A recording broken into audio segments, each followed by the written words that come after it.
야, 방금 민주당에서 굉장히 중요한 소식을 전했습니다.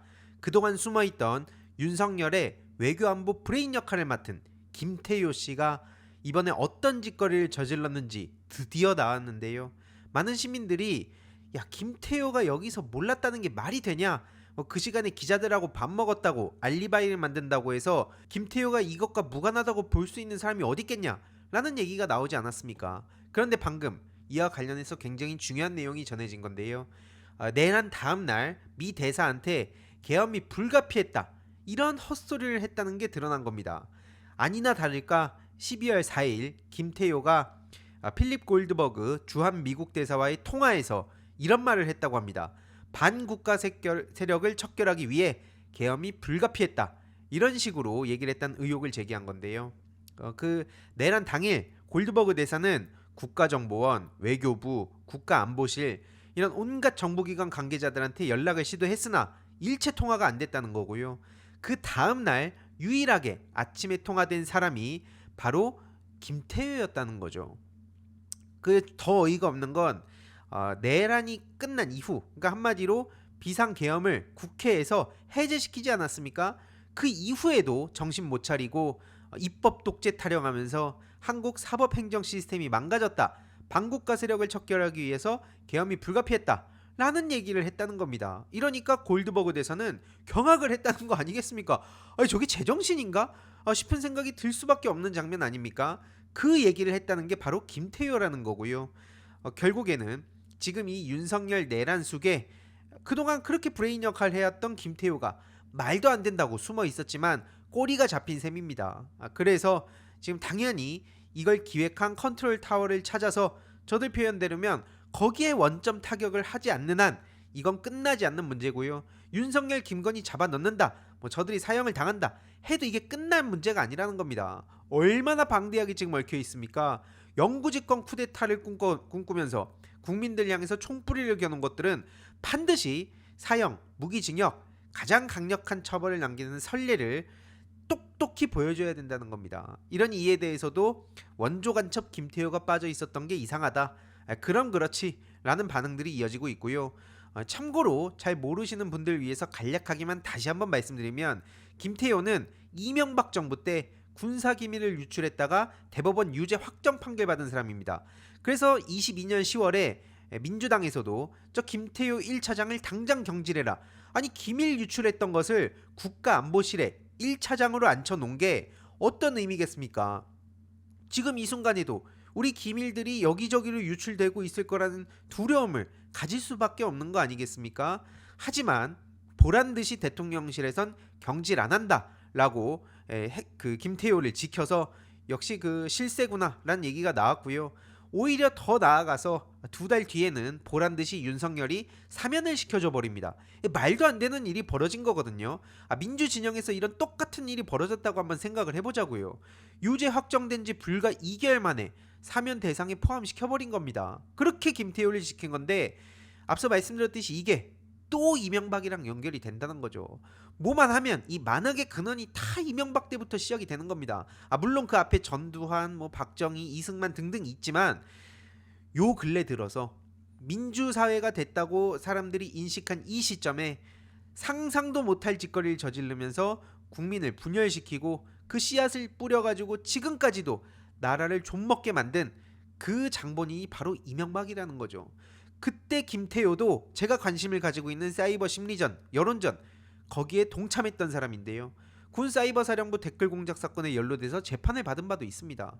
이거 말고도 유사시에 한반도 그 자위대 개입 가능성 얘기도 막 하고 아무튼 이런 말도 안 되는 짓거리들을 계속 저질러 가지고 외교안보 대통령이 김태효다, 이런 말까지 나왔던 사람이란 겁니다. 이런 인간이 지금 이 내란 문제에 대해서 전혀 몰랐다, 결백하다, 남 얘기다, 이게 말이 된다고 생각하십니까? 특히 윤석열과의 특수관계도 우리가 절대 잊어서 안 되는데요. 한마디로 그 아크로비스타 같은 동에 사는 이웃이자 술친구라고 하죠. 그리고 사우나 동지였다고도 알려졌고요. 게다가 김태효 아버지는 대검 중수부장을 지낸 특수부 검사 윤석열의 한참 선배였다는 겁니다. 이러니까 얼마나 또 이렇게 얽혀 있겠습니까? 결국에는 저런 끔찍하고 무시무시한 계획을 당당하게 얘기하던 김태효가 이번에도 아니나 다를까 윤석열 내란 우두머리를 옹호하고 나선 걸로 봤을 때, 그것도 바로 그 내란 다음 날이죠. 그런 걸로 봤을 때 저것도 반드시 가장 강력한 처벌해야 된다 말씀드리고 싶고요. 중요한 건 일본의 마음이다. 그 유명한 중일반하는 망언을 쏟아냈던 사람이 아직까지도 국가 안보를 담당한다는 것 자체가 대한민국 국민들 입장에선 피가 거꾸로 솟을 그런 이슈라는 겁니다. 오죽하면은 미국에서도 지금 이렇게 또 뒤집혀가지고 난리가 났는데요.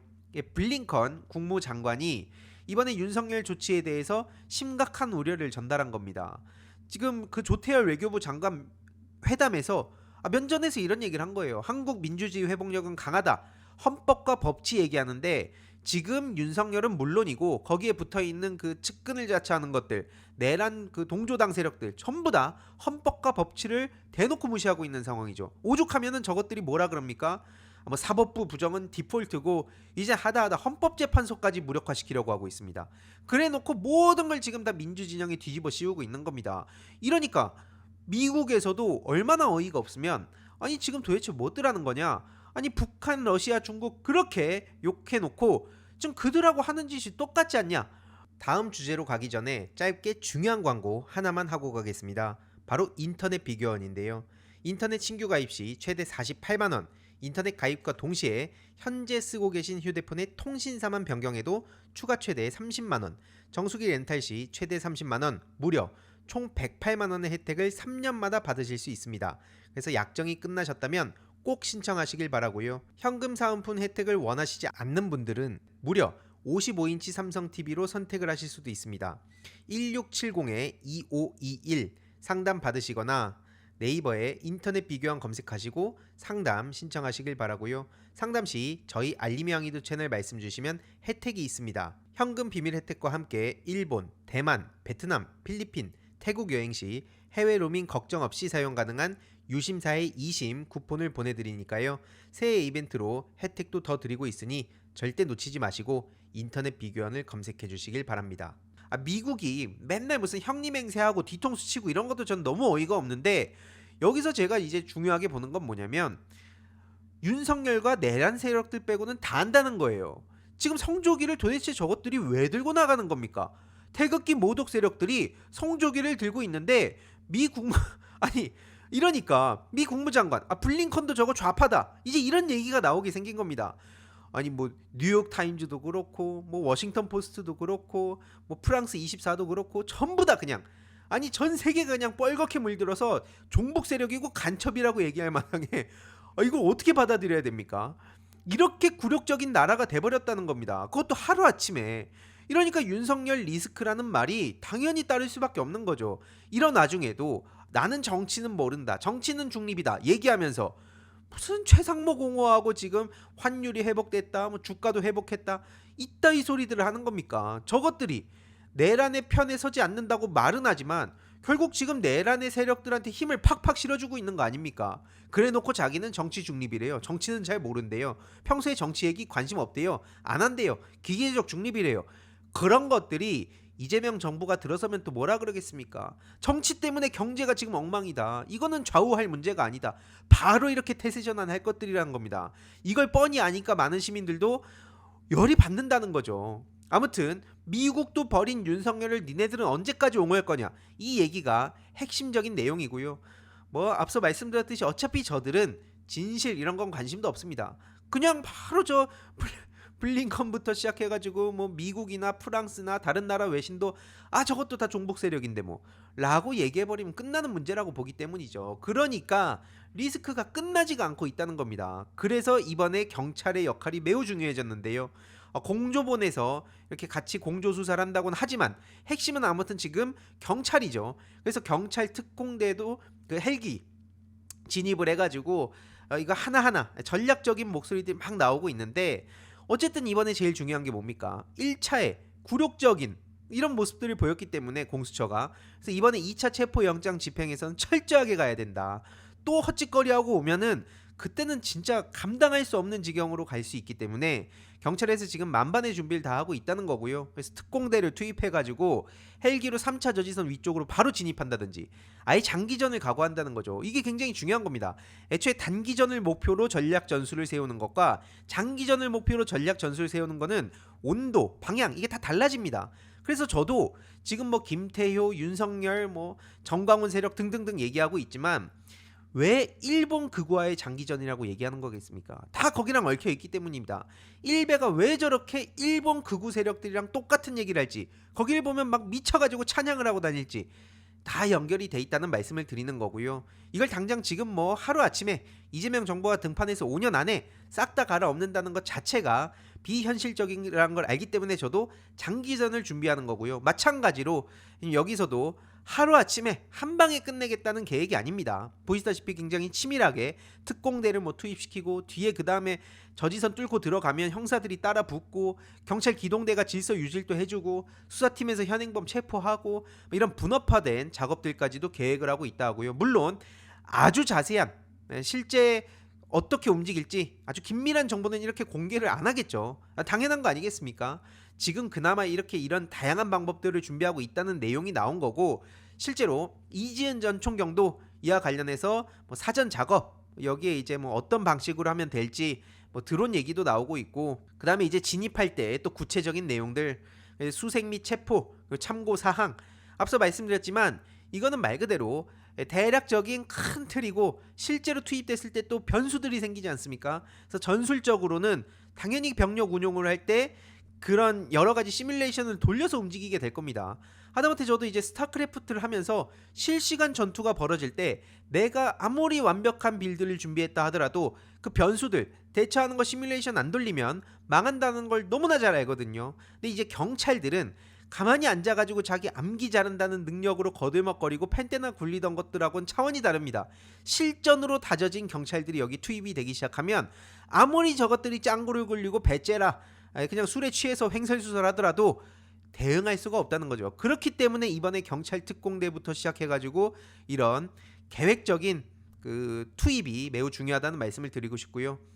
수방사 55경비단 323 군사경찰 경호대 이 굉장히 중요하다는 점으로 마무리를 하도록 하겠습니다. 한마디로 군인권센터에서 이제 문제 제기를 하고 있는 건데, 수방사의 산하로 55경비단으로 지금 많이 알려져 있는데 33 군사경찰 경호대 소속 병력도 마찬가지로 체포집행 방해에 동원이 됐다는 얘기가 나온 겁니다. 그래서 저 55경비단은 물론이고 33 군사경찰 경호대 마찬가지로 여기에 대해서도 대장급들, 단장급 책임을 물어야 된다라는 얘기를 하는 거고요.